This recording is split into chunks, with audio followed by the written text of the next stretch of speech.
Welcome to the Universal Design for Learning in Higher Education. We'll start off with introductions. My name is Mary Guillermo. I'm the project coordinator for the Disability and Diversity Project Higher Education at San Diego State University. It's funded by the Office of Post-Secondary Education and directed by Dr. Bobby Atkins. I also teach graduate courses online in grant writing and in educational leadership. My name is Rochelle Mojica, and I'm the Access Technology Specialist at San Diego Miramar College. I work primarily with students with disabilities and working with alternate media and teaching online. I'm Jesse Dixon. I'm with San Diego State University in the Recreation and Tourism Management Program. I'm Hank Beaver at San Diego Mesa Community College, faculty member there, run a learning center, and primarily work with our faculty learning to use computer applications that they want to use in their teaching. I'm Michelle Farnham. I'm a counselor in the DSPS office at Miracosta College, and I also teach a college success skills course during the summer for our Summer Bridge program. I'm Robert Erickson, and I'm the Access Specialist at Miracosta College in Oceanside, and I assist faculty in making sure that their courses are accessible when they put them online. And what we'll be doing for you this morning is we'll give you a quick overview of the principles of Universal Design for Learning, and then you'll hear from 4 of our esteemed scholars and how they are applying UDL in their courses and in their programs to facilitate and create learning environments that are conducive to the preferences and abilities of our diverse student populations. So we're calling this Universal Design for Learning in a nutshell, because we're going to try to cover all the principles in less than 15 minutes. So, what is Universal Design?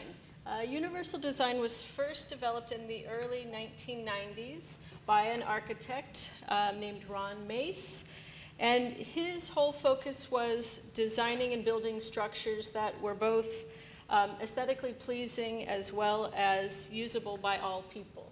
So as you can see, universal design is the design of products and environments to be usable by all people to the greatest extent possible without the need for adaptation or specialized design.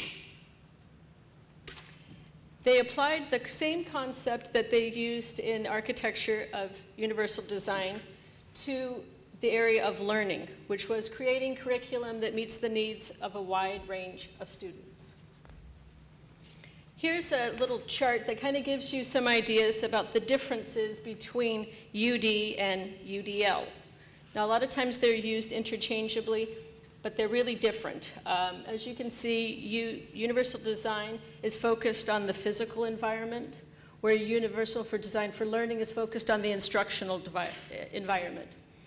So in the physical environment, they would look at physical barriers that may prohibit someone who maybe in a wheelchair, or someone who might need an alternate route to get into a building. In the UDL, they would be looking at learning barriers for students who may have a different learning style. In UD, they want to have a proactive design of their physical space. For Universal Design and Learning, you'd want to be proactive in your design for curriculum and instruction. In UD, as you know, a lot of times they're having to retrofit buildings. They're having to add on either an accessible entryway or retrofitting a doorway. The same with UDL. A lot of times instructors are having to retrofit their class assignments, their curriculum, maybe the way that they're teaching a particular subject. So one of the things that you want to look at is your physical environment welcoming to all students. I thought this was a great example of someone who wanted to enter a building and was not able to because there wasn't an accessible entrance. When you are designing something, both a physical space and a learning environment, think about designing something with all users in mind. This structure here, as you can see, the accessibility was part of the initial design. Looks kind of neat too, but you can see that the ramp for a wheelchair was designed as part of the overall structure. And it's still aesthetically pleasing. So a quick overview, the 9 principles of universal design for instruction. which are very much the same as they would be for universal design.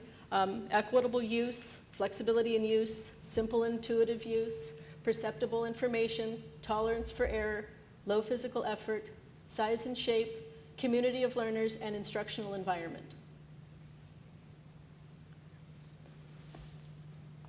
Okay, and you'll hear different terms: universal design for learning, universal design for instruction, universal for design in education, but they're all getting at that aspect of universal design in the classroom for students, and not just students with disabilities. So the first principle, equitable use, it really gets at providing the same means of use for everyone, identical whenever possible, equitable whenever not. Think about the student who uses adaptive software, the student who is blind and uses a screen reader to access the internet and get onto your online courses. The text needs to be formatted so the screen reader is able to read that information. And images need to have alt tags on it. Because they can't see the image, they need to know that that image is on there and think about what purpose that image would serve being on the screen. Yesterday, there was a presentation on social media. So thinking outside of disability, also think about economics. When we expect our students to purchase certain equipment or services in order for them to engage in maybe a discussion online. We talked about using Facebook, possibly. Someone was inclined to use Ning as a format for discussions, and then it was brought up that Ning may be starting to charge a subscription for their service. So then think about, for the students economically, where that would pose a problem, and that would then get in the way of equitable use. Principle 2, flexibility in use, it really gets at the aspect of choice. For example, making your lecture notes or handouts available to students through Blackboard or through whatever platform you use to deliver your courses. They can choose to download the handouts or lecture notes prior to the class if you provide it prior to the class meeting, so that they can review it, highlight it, bring it to class, add their notes, or they can download it afterwards to review and add their own ideas to it and make it their own learning tool. This principle really came to use for me this current semester. I teach a grant writing class, and I always require students to write a grant as a group. And they're all distance students all across the United States. And I got several requests from students asking if they much rather write their grants individually as opposed to groups. They had different reasons. Some of them was because of their disability.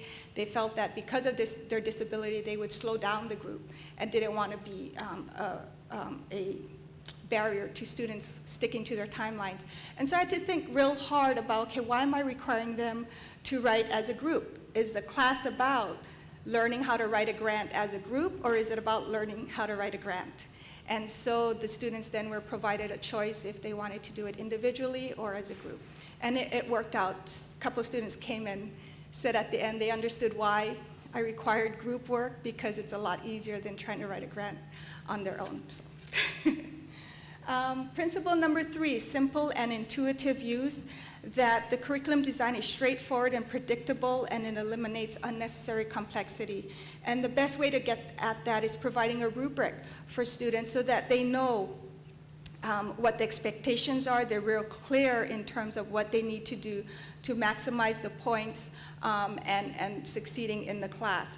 The other way to use a rubric also is to have students understand what it is that they're expected to fulfill the requirements of the course. In my grant writing class again, I asked students to review a sample proposal, and they use the rubric to evaluate that proposal so that when it comes time for them to submit their proposals, they know exactly what I'll be looking for and how they'll be graded in terms of the quality of their proposals.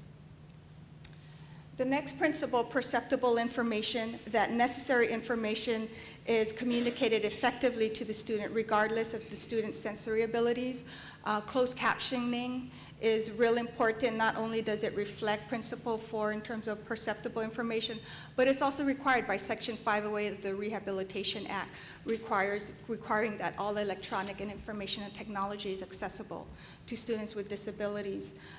One of our scholars actually added captioning to all of his online lectures, and the students had the choice to turn on or turn off the captioning. He surveyed them at the end, and over 90% of the students with and without disabilities preferred having the captioning on, so now he just keeps the captioning on.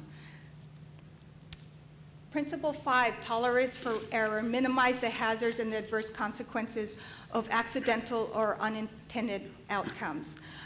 In a lot of our software, it allows you to undo the last step that you did if it's something that you decide afterwards that's not the step that you wanted to take. Another way to look at tolerance for error is scaffolding. If you have a big project at the end of your course and you're not seeing the quality of work that you're hoping to see from your students, one way to do that is to give them benchmarks where they would submit chunks of their project to you so that you could provide feedback that they can use to fine-tune along the way before they get to that final proposal. So they're getting feedback from you along the way. You're building in a component where in the end you'll have better quality projects and assignments turned in. And Principle 6 is low physical effort, minimizes non-essential physical effort in order to allow maximum attention to learning. An example that we have here on the slide is doors to a lecture hall open automatically for people with wide variety of physical characteristics. But also think about your course website. How many clicks does a student need to click before they get to the part of the course that they need to get to? So take a look at the design of your course and try to streamline the amount of physical effort required for students to navigate around your website. Okay, so we're looking at Principle 7, size and space for use. And I chose this picture because I think it kind of really epitomizes what some of the challenges are for some of our students. If you have a chair, I had this issue in one of my classes. I had a large student and the chairs all had fixed arms. Well, the student couldn't sit in the chair and it's a computer class, so we had to, without trying to make a big scene, go into another room, try to find a chair that didn't have fixed arms. And one of the scholars, that's what she did in her lab, was that she runs a lab for athletes. And as you know, athletes come in a variety of sizes, some that have injuries so that they may be in a wheelchair, they may be on crutches. So she replaced all of the chairs that had fixed arms with arms that were removable or adjustable, as well as the backrests that could be moved up and down, and the same with the keyboard trays, so that the students had some flexibility for whatever their size or space need was, that they could adjust the chair without having to say, I can't sit in this chair, which, you know, luckily when the student came in before he sat down, it was kind of obvious that there was going to be an issue. We were able to get another chair, but you know, in our new lab, that's what I'm asking for, is that we have the ability to remove the arms. If that's something that we need to do, we can do that without having it be an issue for any of the students. Principle 8, a community of learners. This is one of my favorite ones, especially teaching online. You want to make sure that you're promoting interaction and communication between students and faculty. And an example would be including study groups or learning communities. I also think using online discussion boards, even for your on-campus classes, because as I'm sure some of you know, there are some students who are much more willing to raise their hand and offer an answer. Other students aren't as willing. In an online discussion board, everybody has the opportunity to present their ideas. They can spell check if they need to. They can really think about what it is that they want to say. They don't have to feel like they're on the spot right then and there. And I think the online discussion board really opens up the communication for the students, that they can ask questions, post thoughts without kind of being on the spot. Principle 9, instructional climate. Your curriculum is inclusive, has high expectations for all students. The example we included was using a syllabus statement, which encourages your students to respect diversity and discuss any special learning needs or information about the disability support services on campus. In my class, since most of my classes are geared towards students with disabilities, but even classes that I've taught that are not focused on that population, I have someone from DSPS or DSS come in and give a presentation and leave information so that maybe a student has thought, you know, I've always struggled in school, but I never thought maybe I have a learning disability, so that it's not some secret. Everybody knows where the DSPS office is, they know what's available to them, and that the students know they can ask me, well, you know, I'm really struggling, can I have some extra time? And if you're making that available to the students up front, they don't feel the pressure that when a test is coming or something, gee, I didn't tell the teacher that I'm a student with a disability. So make that part of your syllabus. Also, posting your office hours. A lot of times students don't know, well, if I have to talk to you, when can I do that? I don't want to come up when everybody's still in the class. Is there a time that I can come and visit your office so we can talk? So having office hours posted and letting the students know, you know, I welcome any of your comments or suggestions. And even in an online class, I'll tell the students, you know, websites they're not static, things change. If you find that a website no longer works, tell me. I want to know, I will fix it, I will adjust it. If you can't access some material for one reason or another, regardless of the issue, email me, call me, let me know. I want to make sure that everything that I'm presenting to you is something that's usable and accessible for you. So you want to look at, is your teaching environment welcoming to all students? And just as physical barriers exist in our environment, curricular barriers exist in our instructional environment as well. One of the most rewarding aspects of the Disability and Diversity Project Higher Education is allowing us to meet faculty, staff, and administrators who are really doing some innovative things in their classrooms, both online, really testing technology and pushing it to the edge so that it's benefiting students and creating learning environments that are engaging students and promoting their success in higher education. And it's the scholars who will continue to plant the seeds and grow the concept of universal design for learning on our campus beyond this 3-year funding that's available to us through the Office of Post-Secondary Education.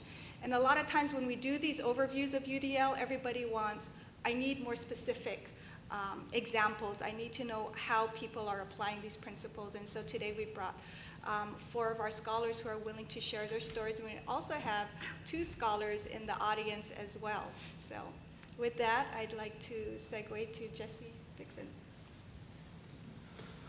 One of the important points that Mary is making is the distinction between universal design and universal design for learning, because it moves you to think about what kind of learning experience the student has in the classroom. And so what I did was I used the opportunity to take 3 initiatives in the class. One of them was to introduce an option for students for a paper or an assignment to do what's called a case study. And most of you are probably familiar with case studies from the standpoint of qualitative research, and there's problems with those kinds of publications. But we don't tend to look at it from a learning experience enough. And to my surprise, when I initiated it as an option in the class, over 50% of the students in my classes chose that option and reported case studies of personal experience with some level of impairment as part of their lifestyle and as part of their education. It was as much of an education for me as it was for the students to have to do the analysis and have to report on it and understand the etiology and the rest of those things. A second initiative that I did was to introduce what you guys probably recognize as the use of clickers in the classroom. Have you heard of that before? Individual response systems. Well, the use of clickers in class may sound like a mechanized way to take attendance, but it's far more powerful than that. It allows everyone in that classroom to participate as part of the learning experience. Every one of them can respond as an individual, and it's recorded and they get credit for it.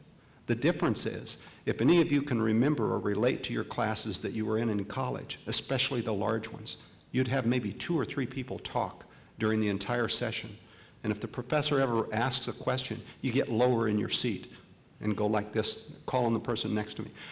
A lot of people won't participate, but with the clickers, they all participate. And at the end of the course, they would say, gee, you know, in retrospect, I really like that because I got to contribute to every class period. The third thing that I looked at was the use of visual imagery in the classroom, the use of a strong visual image to illustrate what you're talking about. You've heard references to the use of closed captioning on like Captivate or what's the other program, Hank? Camtasia. And so realize that that's an advantage for people that want to know exactly word for word what you said. But another alternative to that is instead of bullet points is to use a strong visual. And when you do that, the students will look at that visual, and if it's a strong one, something that they can relate directly to, they'll tell you later that it helped them remember that information for the exam.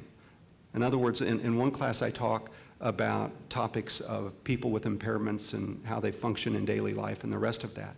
When I show them a very strong visual image of arthritis, and they see the huge knuckles and the disfigurement in the hands, they understand the concept of pain, they understand the concept of adaptation and the limits on mobility right away.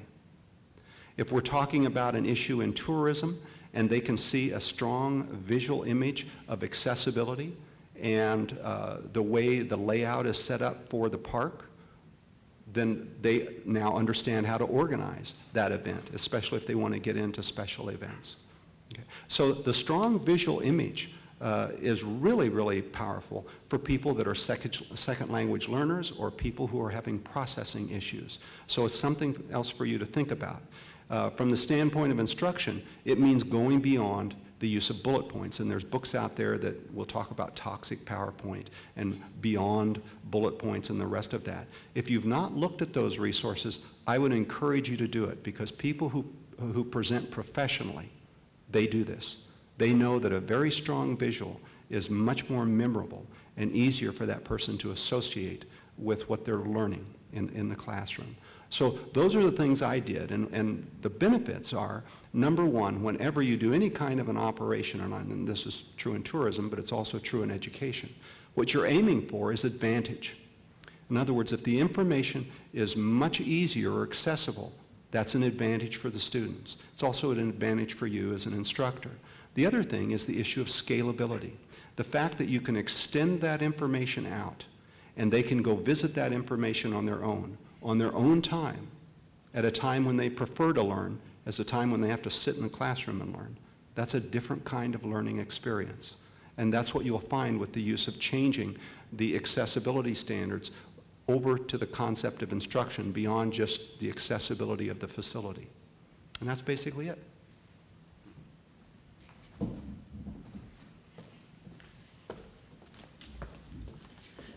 In my role at Mesa College, I wear 2 hats. My grandson thinks it's funny to see me walking around with 2 hats on. But one is I assist faculty to produce learning materials that they want to use in their teaching, either in the classroom or online. And the other role is that I do teach an online class, a keyboarding course. And I've taught it for 6 years. And I found my very first semester, I was just learning this whole business of being online, and I was very heavy in the text aspect, so much so really that it's what I had in my class was just the assignments that were due and then discussion postings and email messages and things. And my personality and character really, I was trying to struggle with how can I get this into the course and make it more interesting and have more of an impact with the students. At the beginning of my second semester, one of my students wanted to have an appointment with me, and we set the appointment. She came to my office. I sat down, she sat down, and I said, "How may I help you?" And she just looked at me and said, "Nothing, I just wanted to see what you looked like." I began to realize there was something missing in my course. And those of you who have taught online probably feel that, because we're told that 70 to 80% of our communication is done non-verbally. I know I'm that way, you know. And so you feel such a loss when you're just down in this little text box down here, and you want to add your personality, your excitement, your enthusiasm. You want to have a greater impact with the students that you're working. And I wanted to go into the realm, look into the possibility of starting adding myself as videos into my course, an introductory video and videos throughout the course, so they could begin to know me and who I was. And they'd know, if we were at a grocery store and they were standing next to me in the line, they'd know this was their instructor. If you attended our keynote address yesterday, and we had the students here, and the students were asked, what could we do to improve the technology and to improve this online learning experience? And one or several of them said, well, we'd like to see the instructor. We'd like to hear the instructor. We'd like to see the teachers. And so I certainly started to focus on the idea of possibly putting videos online. The grant that myself and my colleague were successful in getting was focused on the idea of producing videos to put up online, and then along with that was to include the captioning, to provide captioning, which is part of the 508 compliance that we're required to do here in California, and so all of our videos have to be closed captioned. So we put together a system that video, what we call it a personal video studio, and to make it very easy for instructors to come in and shoot video clips of themselves, including screen captures from the internet. We have a computer hooked into it, and then videoing themselves, presentations, assignments, announcements, just to build their personality and character into their course. So I want to share with you our, let's see here. Oh, here we go. Thanks. Have a little video that we prepared this morning. In fact, the idea for this video occurred as I was arriving about 8:30. And so I wanted to communicate to you how easy it is to use our system and to caption and then put up online a video. So this little production you're about to see was just created here just a few hours before we got together.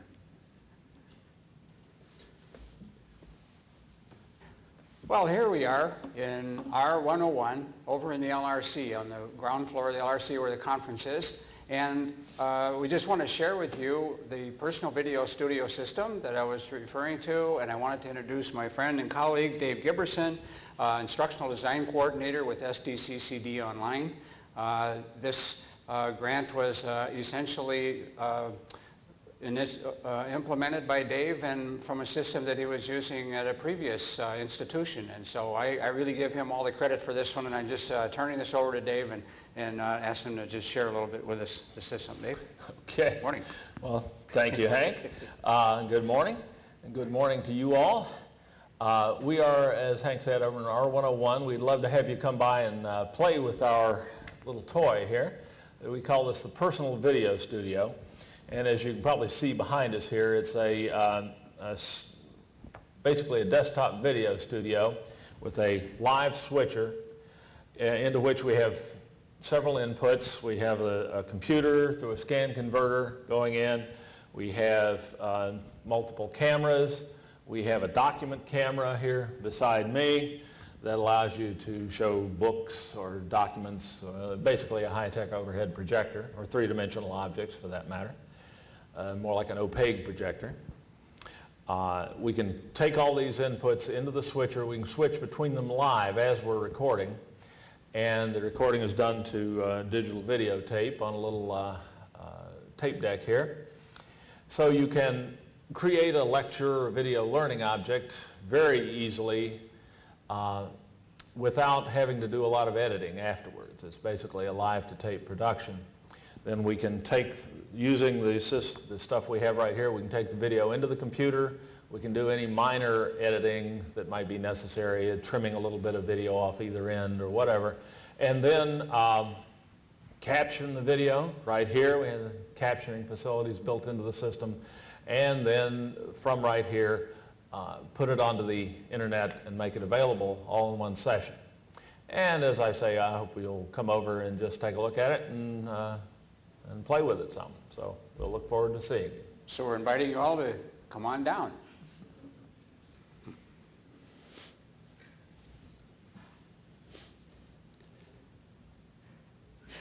So we've actually used this system for probably as many as 25 or so of our faculty members to add video presence into their courses. We've also invited the scholars that have been involved in our interwork program to participate and to do little video clips of their grants and then be able to put those up online and share that information. So just want to challenge you, if you've been teaching online or even in the classroom and haven't considered getting into the area of video and the kind of power that can have, it's made a significant impact on the retention in my course. Just adding that much instructor-student contact. Principle 1 from the Chickering and Gamson list of effective techniques and instruction. So we hope you do join us sometime this afternoon. We're going to be over there all afternoon in R101, and anybody that might like to stop by, we'd love to give you a little test drive. So.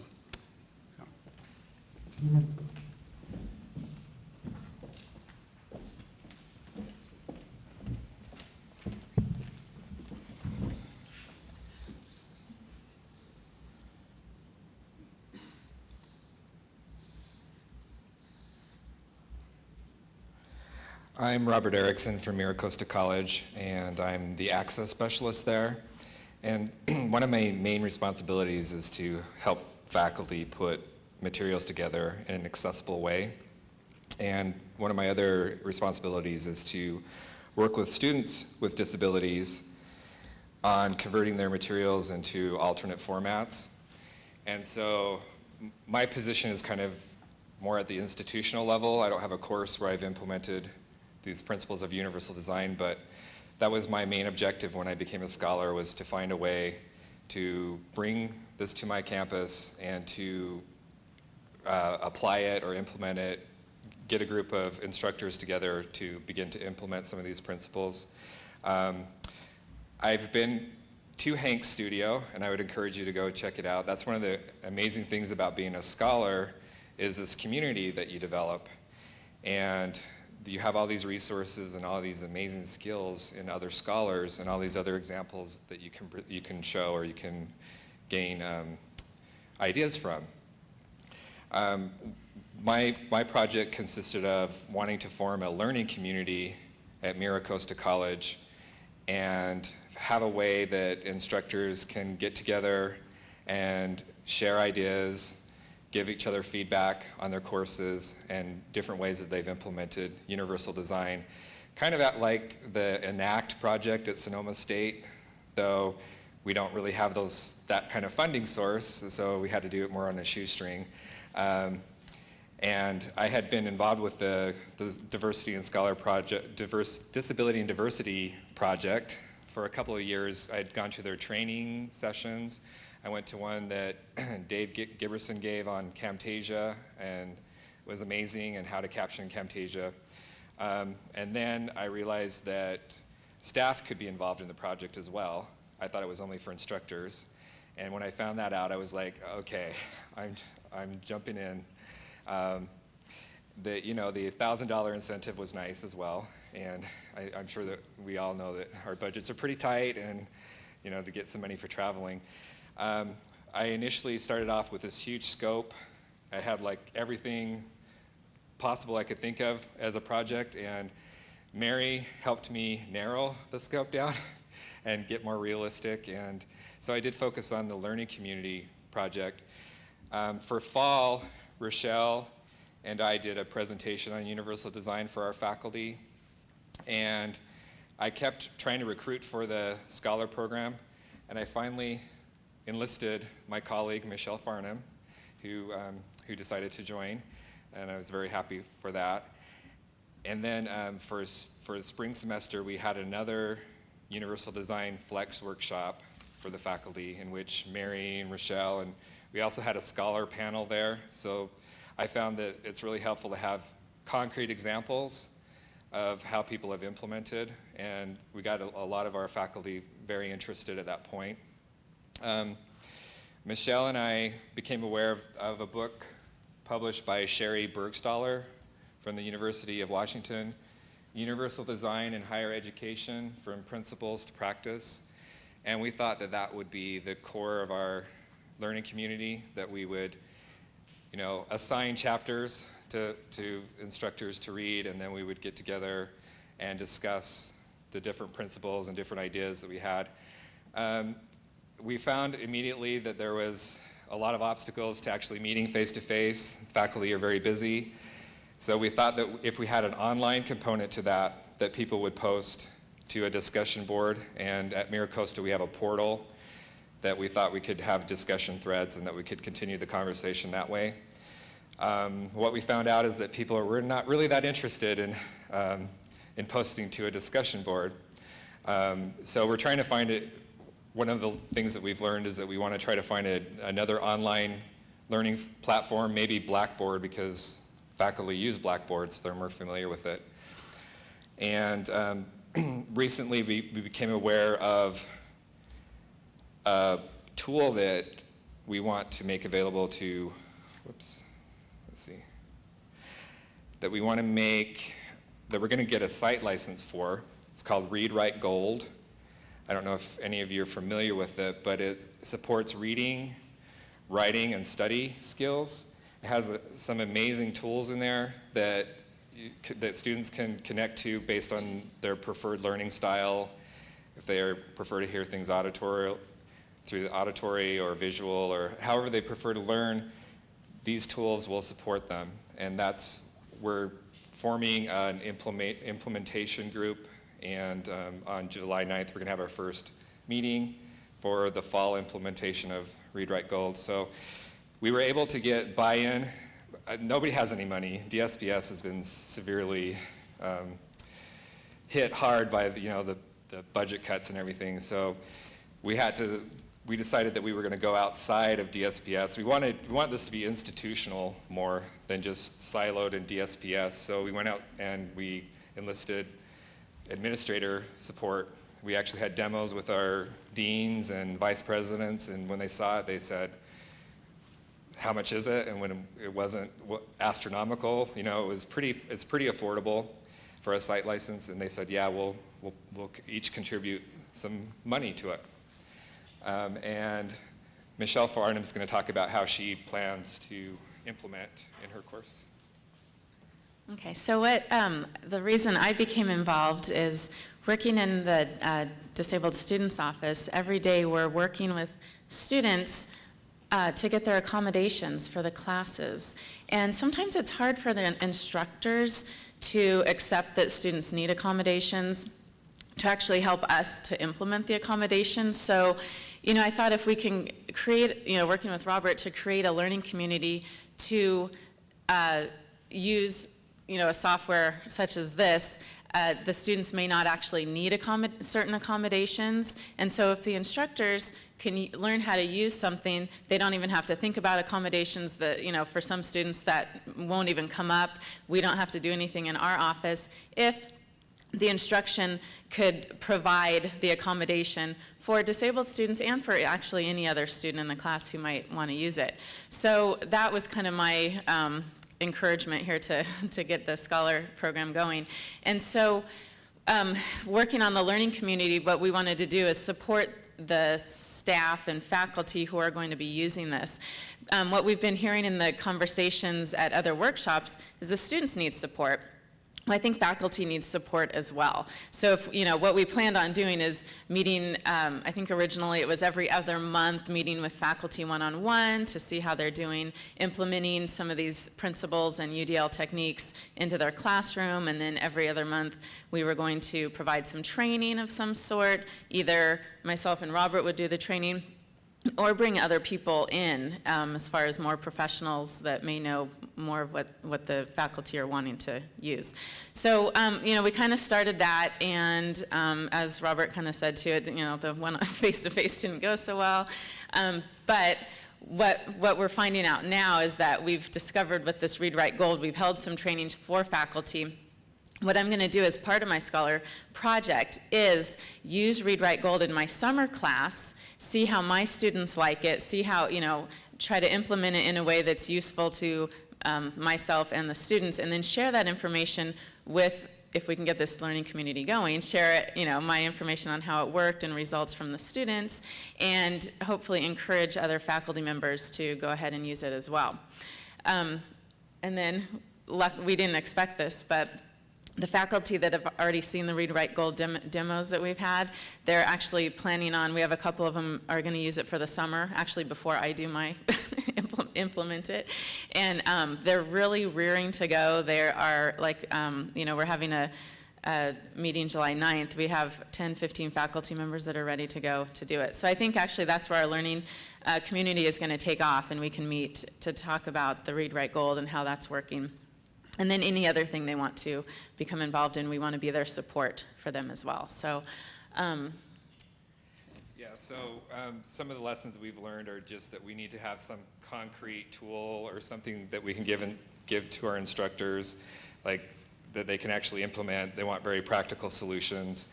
And we need to figure out some incentives to increase the participation among the faculty. And Read, Write, Gold seems to have been spurring some of that, some more connections. So thank you.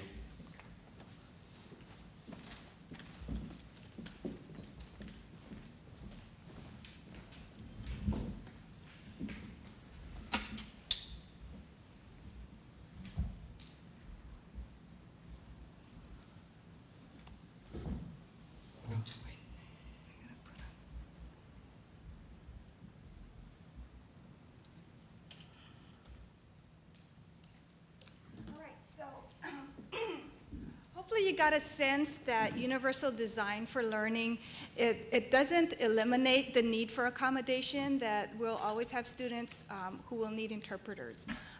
But what it does for instructors is it allows you to think ahead of time, the students coming to your classroom, what their needs are, what their preferences are, just the diversity represented in our student population, and building that into your design, the flexibility, the choice, equitable use, looking at the different ways that they'll be interacting and engaging with your materials, so that you really maximize your time with them and that their time on our campuses are maximized. And universal design for learning is not about one size fits all, because that doesn't always work. It never works. For more stories about our scholars' journeys, we're starting to videotape them and make it available at our website, highered.sdsu.edu, and they're using the personal video system that Dave and Hank have put together. And I think when you look at universal design, and with the idea that one size does not fit all, when you are designing your class or you're designing assignments, think about variety. Think about what the needs of your students may be. I've had instructors who have said, well, all the years I've been teaching, I've never had a student with a disability in my class. And I said, no, I'm sure you've had a student with a disability in your class, but maybe the student didn't feel that they could approach you and let you know that they had a disability. And if you design with all users in mind, you're not having to go back and try to fix something after the fact. Everybody can participate. The students with a disability participate the same way that every other student participates. They don't feel the need that they have to, now I've got to go and talk to the teacher and tell them. Everything's available. There's multiple ways of presenting the information, and that all of the students participate in the same way. And what we've learned from the scholars is people are applying the principles of universal design for learning. Maybe not all 9, maybe they didn't know they were implementing universal design for learning, but they're doing it because it just comes down to good teaching and really looking at how our students are doing and how they can benefit from our instruction. So with that, I'd like to open it up to questions. If you have questions, they ask that you go to either of the mics on the side of the auditorium.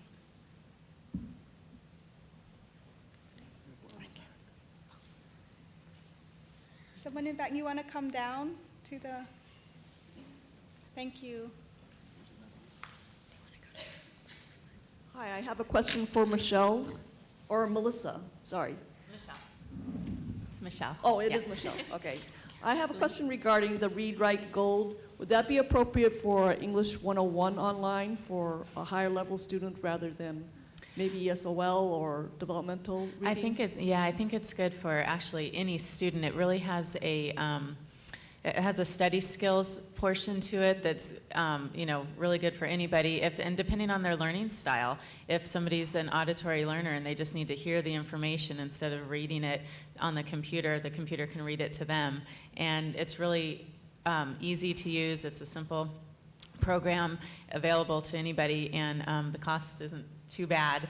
And no matter what your level of learning is, I think this program is great. Again, So what is the cost? well, Well, for the site license, and this includes the ability to give it to students to take home with them and have it for life, is $7,500 for MiraCosta, but that's based on our FTEs. I can put you in touch with the person that we've been working with there, so he could give you a more accurate estimate based on your institution. All right, thank you. You're welcome. Hello again, Hank. Good morning, Bob. I was interested in your brief introduction of screencasts, especially at Mesa, since it's my home turf as well. Sure. What's the lowest technical common denominator? For instance, for my English 101 class, if I want to put something up in our screencast studio, would a student using dial-up at home be able to access it? It's a little bit more technical, and I don't know that I'm going to be able to give you a real accurate answer on that, but I know that dial-up generally has been fairly inadequate for downloading videos. Well, it's painfully slow. I'd like to yeah. invite, I know Dave has spent a little more time on the technical side. Dave, would you like to respond? Hi, Dave. Sure. Okay. Finally, we meet in person. Yeah, dial-up is problematic with screencasting in most cases, but most of our screencast is flash. So if the student is patient, since flash is a progressive download type system rather than true streaming, So it'll download onto the machine. It'll start and stop a lot, and what we tell them to do is just play through it, let it start, stop, and then go back. It's then cached on their home machine, and then they can play all the way through it. If we know that we have a significant population of students that are trying to access the screencast through dial-up, there are rendering settings that we can use that will make them available at lower quality through dial-up. We don't generally do that unless we know that that's an issue. Well, it's a cost issue for many students. Yes, It's much, much cheaper to use a $10 a month dial-up than a $30 a month DSL.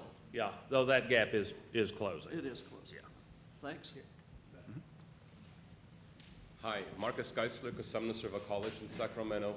I'm looking for a sample course that has some of the universal design for learning practices, maybe a best practices implementation. Can you point us to any? If you go to the highered.sdsu.edu website, that's where we're starting to populate a page, our scholar page, with vignettes from our scholars talking about how they implemented any of the principles of universal design for learning. There's also some fabulous work being done by an ACT that Michelle and Robert mentioned earlier. Just plug in ENACT. They're at Sonoma State University. They have some wonderful stories there as well on different instructors in various disciplines implementing universal design for learning. Thank you.